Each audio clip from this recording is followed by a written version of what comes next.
Welcome to Tonkocast number 15. 15.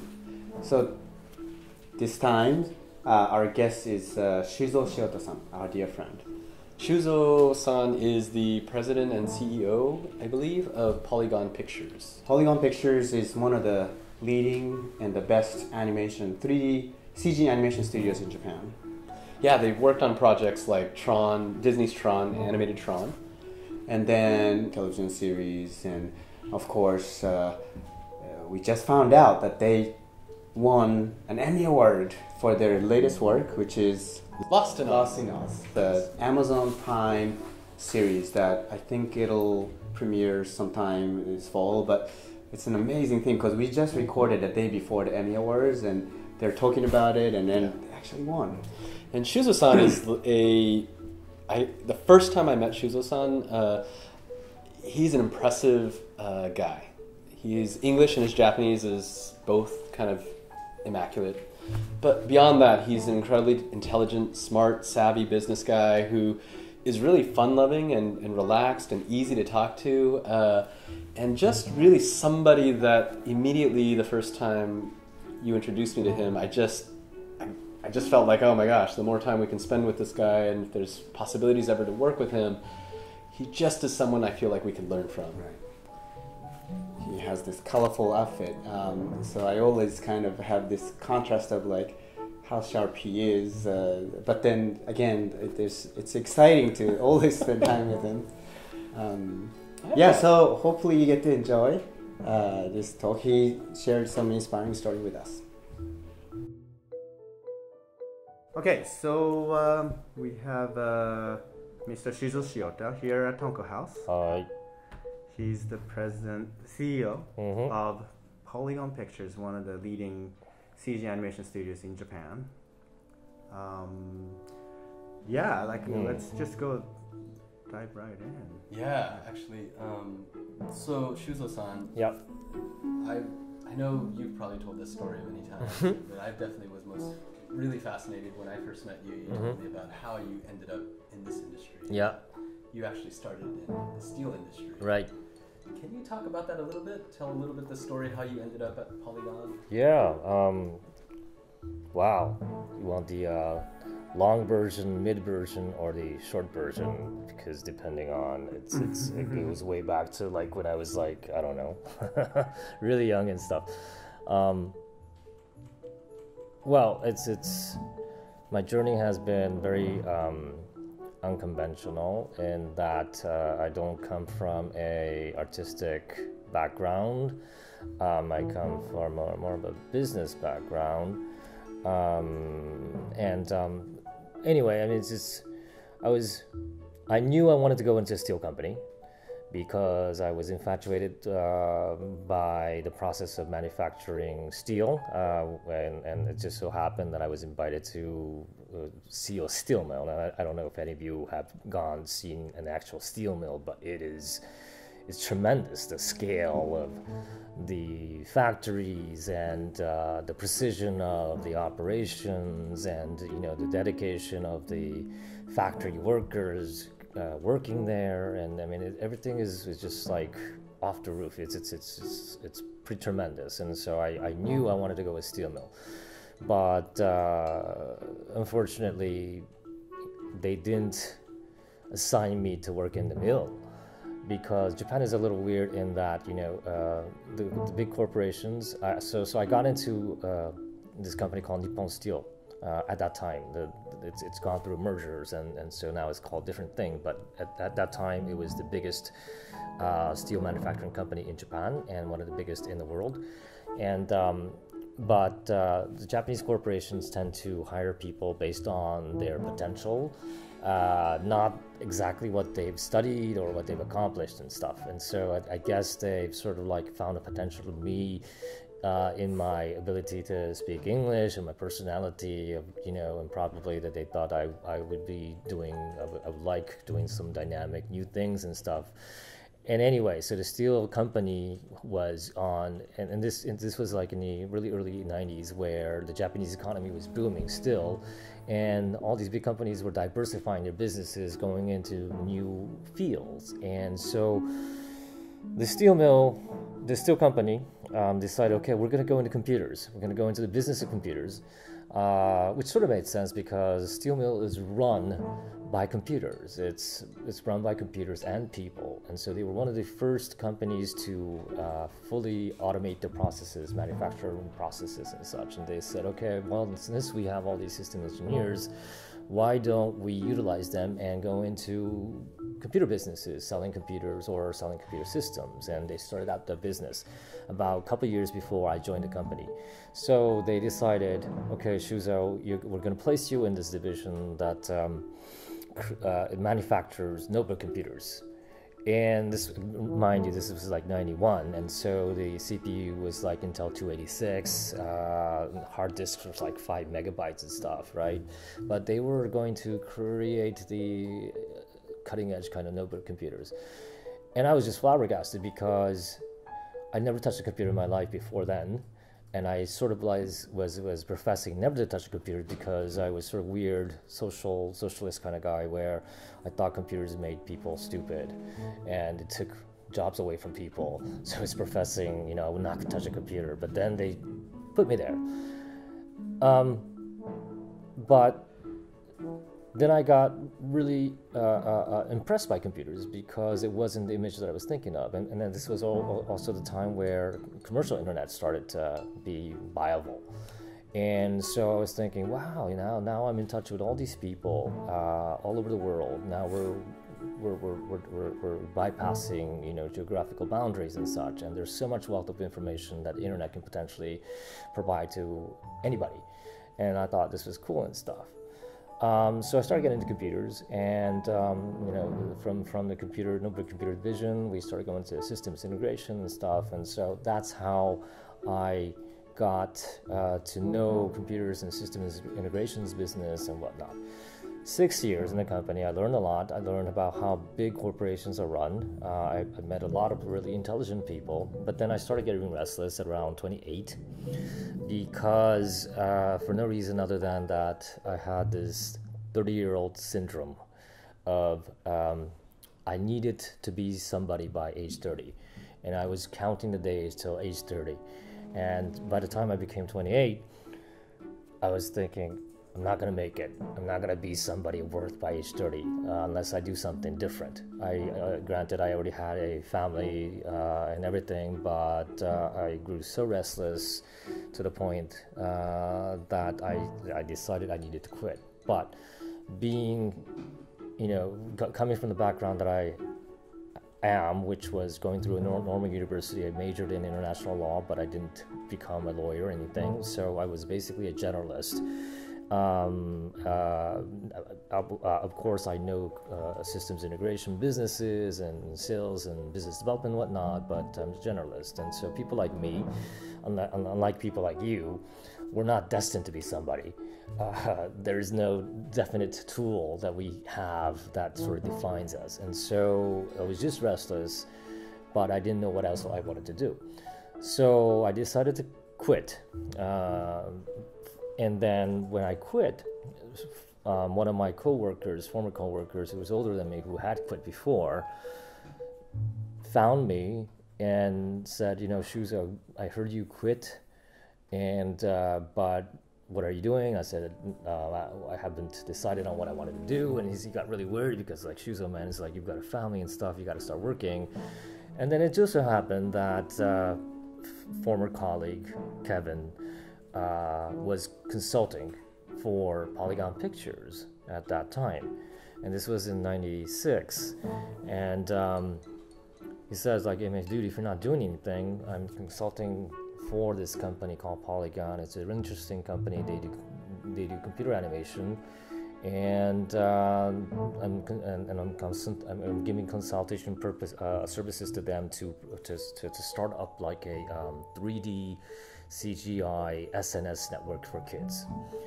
And I didn't understand a word what he was saying, but it sounded a little interesting, and I wasn't doing anything, and so I said, okay, cool, let me know how I can help out. And that's how my affiliation with Polygon started. That's how my affiliation with computer animation started. It was just all a fluke. It's just by coincidence. But I've been here ever since. So it's been 21 years now. But it's been a ride. It's been a huge up and down ride, but it's never been dull. And but more so, it's always been fun. And so I'm really thankful for this fluke of happening, that I was able to sort of like wander into this industry and do what I do. That's amazing. That's a short version of the story, by the way. Oh, so, yeah? Yeah, so. I think a lot of listeners probably might be wondering by now that, even though Shuzo-san is a Japanese native, you speak fluent English. And can you share a little bit about like where you grew up, and then how like you being that sort of international kind of a experience, having that experience helped your career? Well, yeah. So I was born in Japan. I was born in the city of Kobe, and stayed there till I was 6. But my dad was a banker, and he got commissioned to work in California. He was sent by his bank to work in California, and this is in 1974. And this was when the Japanese companies like Toyota and Sony and Panasonic and Datsun, Nissan and stuff started having certain presence within North America and Europe, and all these companies were making offices here. And when that happens, in order to cash flow their activities, the banks would follow suit. Japanese banks would follow suit, and that's how my dad started coming here. And so first we moved to Los Angeles. Stayed there for 3.5 years, and we moved to San Francisco. Stayed there for about 5 years, and our last stop was in Palo Alto for about 1.5 years. And so that's how So my early education was all in English, that's how my English started. Well, and that's how I got my English, and also it's like back in the early 70s, and being Asian wasn't the easiest thing to be, and especially when you can't speak the language early on. And so I tried my hardest for most of my 9 years here to be as American as I can, to assimilate myself with, and I always stayed in neighborhoods where I'm the only Japanese kid around, there weren't that many Asians as well, and I started my hardest to assimilate myself with the American culture and Americans as much as possible, and then I came back to Japan when I was 15, I guess, and then I had a sort of like a counter-culture shock, because now I go back and then they consider me as American, because I was trying to be as American as much as possible, right? And so now I had to assimilate myself with the Japanese community and stuff, and which, in retrospect, it was all good, because unknowingly, it sort of trained me to see myself subjectively, in light of both cultures, because I was never fully entrenched in any of these cultures. It was always like sort of in between, and I think it helped me think subjectively, and I think it sort of allowed me to see the best points of each cultures, and to try to utilize each of them, and so that light. I think it helped me be more international minded. And so how this background has helped me is well, for one, the Japanese animation industry is very, very conservative. It's very introverted. And so there are very few people who have my experience or my abilities to speak English, or my business experiences, or very few people who have interest in dealing with businesses other than within Japan. So it's helped me to stick out a lot, And there are people who don't like to stick out in Japan, but I don't mind sticking out because that's been my life. And so I've been able to exploit that position and utilize it to create businesses both in North America and also in Japan. So I mean, it's been good. And also, I think because I've been in between cultures, it sort of allowed me to see, you know, what points of the Japanese culture and the arts are useful or has advantage over, like, say, the predominant animation here in the States. You know, what can we do to differentiate ourselves, you know, compared to the Pixars or the DreamWorks or the Blue Skies, and make a place for ourselves. And I realized, you know, after seeing it subjectively and searching, that, you know, everything that is Japanese anime or animation has roots, you know, in our deep history of cultures and arts, and that our forefathers have picked and chosen whatever is relevant and created this art form. And now what we're trying to do is to utilize that, play on that, and bring it to a more digital animation platform, which is, you know, sort of new in the Japanese animation industry, because we've so been entrenched in hand-drawn culture for so long. Even now it is. So I guess that's my story in terms of that's great. Being between cultures. I think that leads us to our next question. How that once you started at Polygon Pictures, after, you know, years of experience in the steel industry, what did you do I mean, Polygon Pictures, if I'm not mistaken, has been around for longer than any other CG animation studio. I think so. Yeah. So for next year, July 22nd, we will commemorate 35 years of existence. Wow. So and you know, I don't profess to know the history of all the companies that have, or studios that have been existed in the field of CG animation, but ILM, you know, George started as a visual effects company, started with analog effects and moved on to the computerized effects, and they do animation as well, but they've started in 1977. A lot of companies have started in the early 80s but have gone away, and but PDI was one of the companies that had a longevity in existence, and they started in 1980, January 1st. But they unfortunately had to close doors in 2015, January 22nd. So right after they celebrated their 35th birthday. And so they're considered the first company to mass produce computer animation. They were doing a lot of titles for TV stations and whatnot, right? And so I consider them one of the first, the longest standing computer animation company. So my current goal is for Polygon to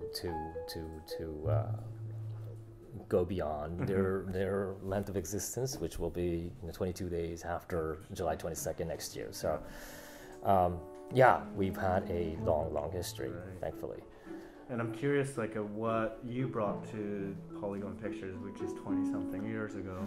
Yeah, so I came in 1996, and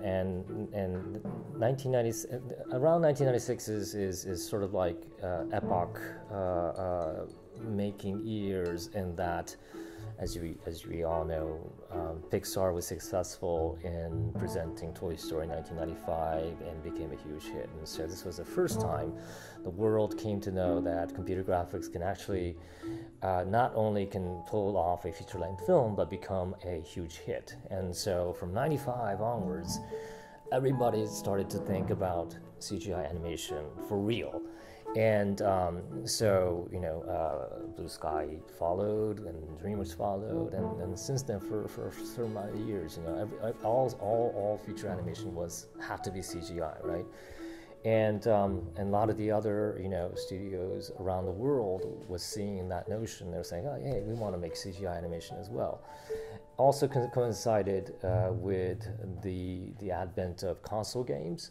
So PlayStation and Sega Saturn, I think, came out in really late '94, but more in earnest 94 or 5, I forgot, but more in earnest like 95, 96, and that was when this whole console game thing also exploded, and so rather than like the family computer stuff, all these new console game platforms was able to create games with much higher resolution and much higher quality CGI. And so there was this, when I came in '96, it was a huge like bubble of expectations for CGI animated or CGI contents, and that's when I came in. So this was the first time where, again, CGI was expected to create long form stuff. Before it was like titles and shorts and stuff, and Pixar was in the forefront. And so we at Polygon were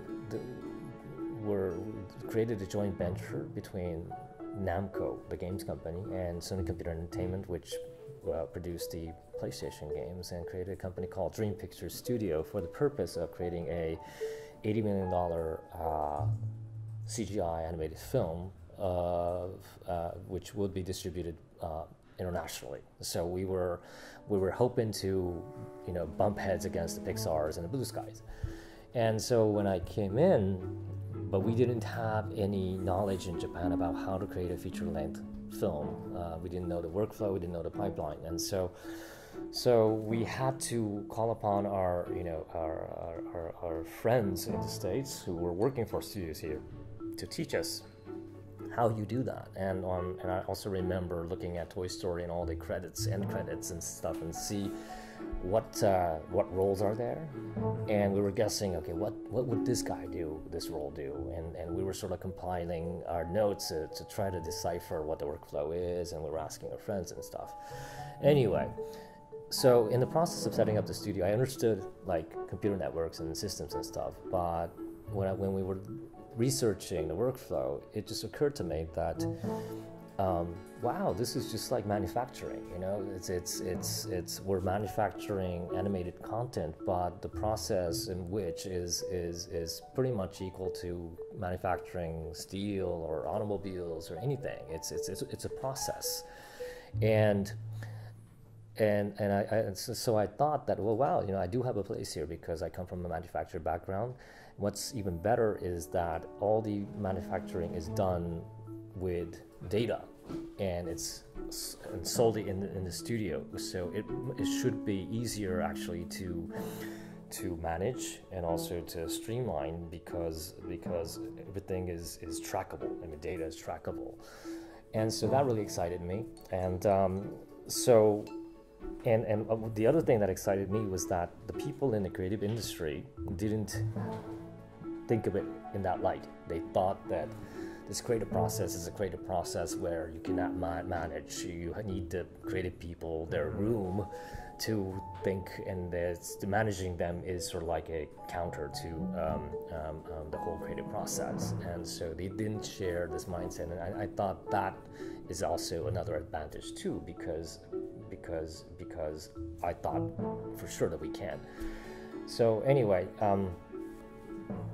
I've been processing this ever since then, and it's took us quite a while to actually put things into action. But I think what is part of our longevity lies in the fact that we consider this as a whole process. Of course, the artists, the ideas, the stories are the most important, but we always deal with the challenge of trying to create the best stuff possible under a limited budget and under limited schedules. And how do we do that? Is to sort of streamline processes, to economize on things so that we can spend the time and the money on things that are really creative, And so I think that's the mindset that is very peculiarly Polygon.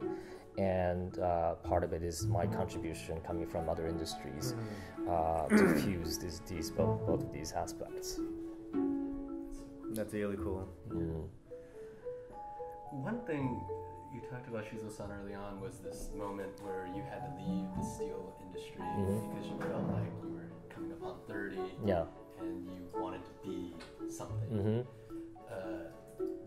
when did you start to feel like Polygon, that direction was kind of it? Like this is, or did it ever feel like that? Well, it's right from the onset. I don't know. I mean, it's like it's again. You guys you guys probably have grown up with well, guys, I've heard your story, and so you have a very diverse background as well.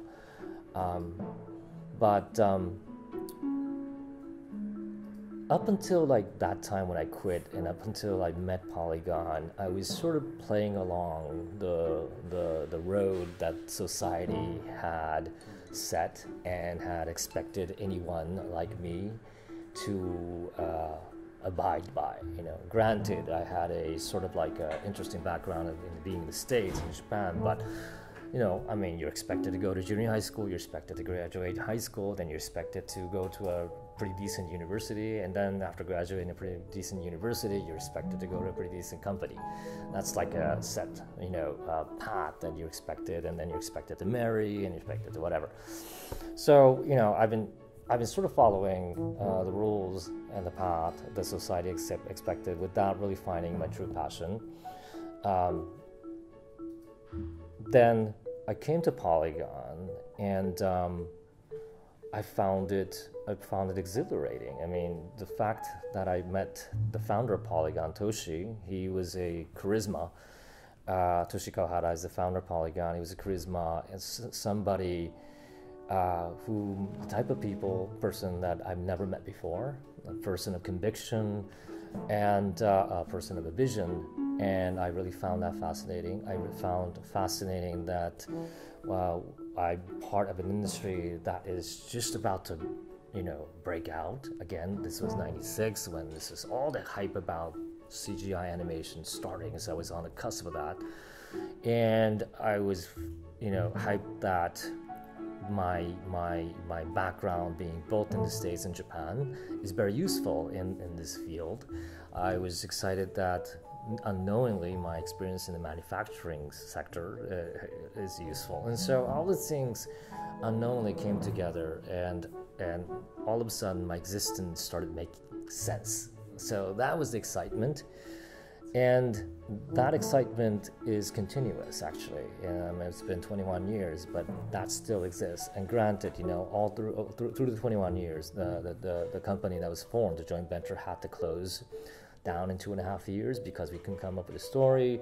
We came back to Polygon with the staff that we hired, and we were on the verge of bankruptcy 2-3 times. I had to lay off, multiple numbers of staff along the way because in order for us to stay afloat, there were cases where I couldn't pay staff. I mean, all these things happened that unfortunately happened to a lot of studios, but we were able to stay afloat somehow. But even so, even during that passage, it wasn't dull and it wasn't really depressing. It was always there was always hope, So because of that, because of this feeling of this coming together, and then after a couple of years, I became 30, and I wasn't this person that I thought I would be, but it was still, I can feel it come together.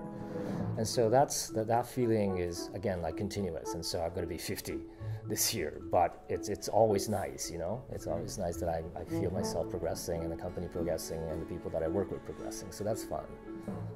Yeah. One thing,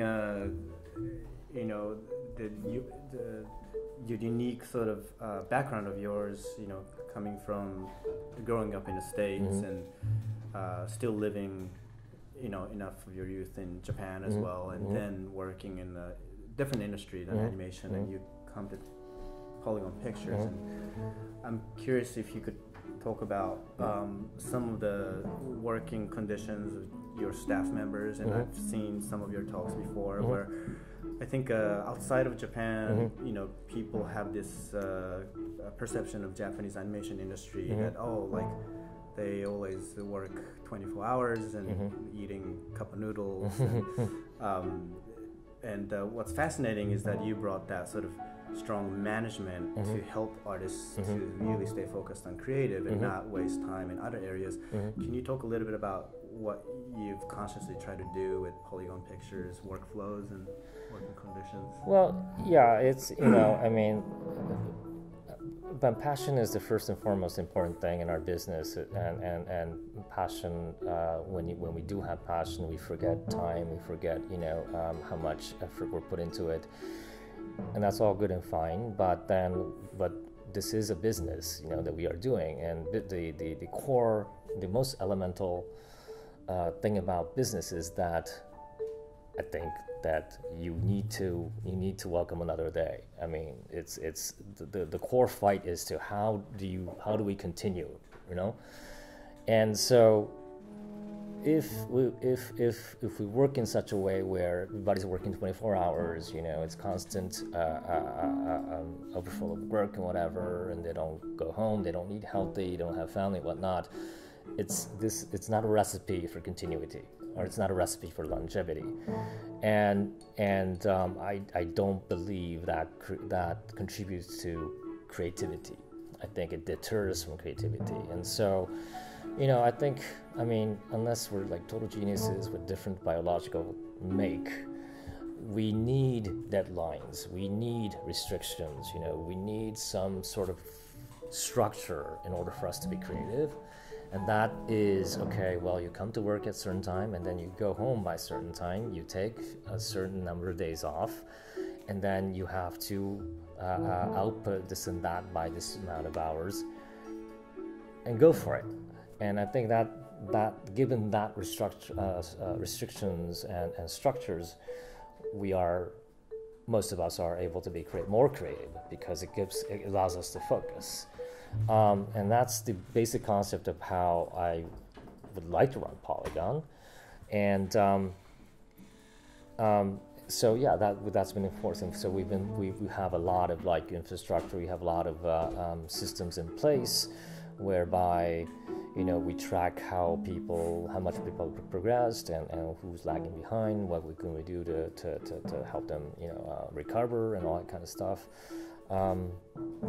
Which I find is normal. I mean, most businesses do that. It's just the so-called creative industries in most of Japan that think that that it runs counter to creativity. But again, I find that is essential for people to be really creative. They need to be healthy.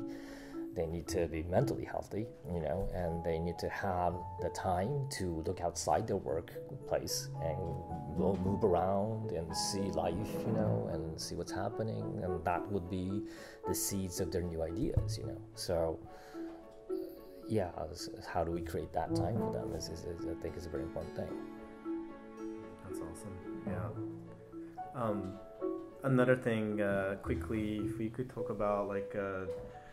I can imagine it's partially because of your, again, background coming from the States, but it seems like for Japanese animation studio, Polygon has a lot of foreign employees, and I always found it fascinating and attractive for a lot of people, because it seems like you guys created an environment that's friendly to foreign employees. Yeah, part of it, of course, is very practical in that we want to find the best artists possible to execute our work, and therefore just looking within Japan, because our CGI animation industry in Japan is relatively young, and so we don't have the entire talent base to provide for our work, and so we welcome people from overseas. So that's a very practical aspect of it. The not so practical, but I think equally important, is that it's sometimes the clash of cultures is very healthy to create a dynamic environment, a creative environment, and I think, especially because Daisy would attest to that, but our Japanese are very sort of like lazy in the methods of their communication. Part of it has to do with the richness of our languages and our history, and that there's so much of it we can communicate without being verbal, but that doesn't work in anywhere else in the world, and I think it's good to be forced to be communicative in ways other than in ways that we are used to, and that sort of creates a new approach. It makes you more attentive to things, and all because, like, all basically what we're trying to do is communicate a story with our animations and stuff. And so I think the stimulation that we get from having people from different countries, I think we have 20% of our staff of about 300 more or less, are from other countries, and we have close to 20 different countrymen, working within our roof. And so Japanese is our main language, but English is another. But I think that gives us a stimulation to think in other perspectives, which I hope contributes to creative thinking on part of everybody. Yeah, that's impressive. Yeah, I mean, you guys, just to quickly just small list of some of the big list of things you guys have done in achievements, and obviously Tron Uprising is one of the most talked about animated series, at least even in the United States, especially animation industry. Everybody just loved it so much, just the cutting edge design and animation style, and you guys kind of made a name for yourself with that. And of course, Knights of Sidonia, you guys started working with Netflix from that point on. Ajin, both of those series are available on Netflix. Right. I watched all of them, just super good and high quality. Thank you. And then you guys are currently creating Godzilla feature. Feature animated. How's that going? I'm not supposed to say anything about it. Oh, we can leave it at that. Yeah, Toho is very strict about what goes on and what doesn't go on with the Godzilla animated franchise, and so. But it's okay that you guys. I mean, that's announced that Polygon's. Oh yeah. It's announced that we're working on it. It's announced that it's going to come out November this year. It's announced that it's going to be a 3-parter. Further than that, I'm not able to say, but I think it's going to rock. I think it's pretty good, so far. And then, obviously, the reason why you're here in California right now is that you guys are up for Emmy Awards, with Amazon Prime series Oz. Lost in Oz, yes. Lost in Oz. Yes. Can you talk a little bit about that, or maybe? Yeah, I mean, it's a great show that we are doing in conjunction with Board of Magic, the Bureau of Magic. They're the executive producers of the show, and some of the people that some of the producers we worked with before, and hence this gig. It's a modern retelling of the classic story of Oz, done using the state-of-the-art CGI, and it's a great show. We're happy that it's nominated. We're crossing our fingers that it will take home. It's been nominated for 5 different nominations, so we're hoping at least we take one home. Yeah. Wow. Best of luck. Yeah. Thanks. So cool. Thanks. Yeah. And Blum is coming out actually in May. It's a feature animated piece. It's also going to be on Netflix. Same date and time that is going to be released in theaters in Japan, 20th of May. And we're very happy about that show too. I think it's going to be one of the. Every project and I think it's the same with you guys too. Every project we try to bring something new to the look of the show or how we tell it. And with Blum, I think we were pretty successful in redefining the tomb shaded anime look done in CGI, and we're very excited about that show too. Also, the original title Bomb is done Tsutomu. It's such an iconic manga. It's such a hardcore sci-fi manga that's been revered by many artists. Tsutomu-san, Nihei-san is considered the artist of artists. And so we're excited to have that come into the theaters as well. Cool. Yeah. Busy. We're busy. Yeah. We like to be busy. Yeah, and also it seems like you guys have a lot to celebrate with, next year sounds like a huge Yeah. anniversary coming coming upon 50, which is Right. incredible as well. And it's like all of these things are kind of coming. It seems like you guys have an incredible year ahead of you. Anything special planned specifically for those events? Yeah, well, well, hopingly we get to celebrate our benchmark going into a very, very special project that, I think we hope that we can announce sometime. It's again, I mean, one of my things is that, okay, well, we love to prove that we are a studio and an industry of artists to be reckoned with here in Japan. And then, of course, we've got the respects of the world in terms of hand-drawn animation all over, but but CGI animation as well. It's a younger industry, but I think we have the potential and the wealth of artists and the ideas to be respected as well, And I'm hoping that in these projects that we get to be involved in, we would make some, pathways for digital animation artists to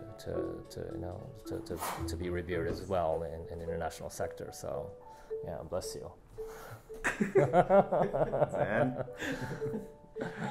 Also, Shuzo-san. Yeah. It's just, thank you so much. I mean, we've been kind of good friends for quite some time, but it's really good to kind of sit down and hear some of the history and achievements, you as an individual as well as a company. And of course, we always talk about how we can collaborate, and we definitely look forward to that day that we can work together. Yeah. I have a feeling that's going to be pretty soon. Hope so. I think the passion's there.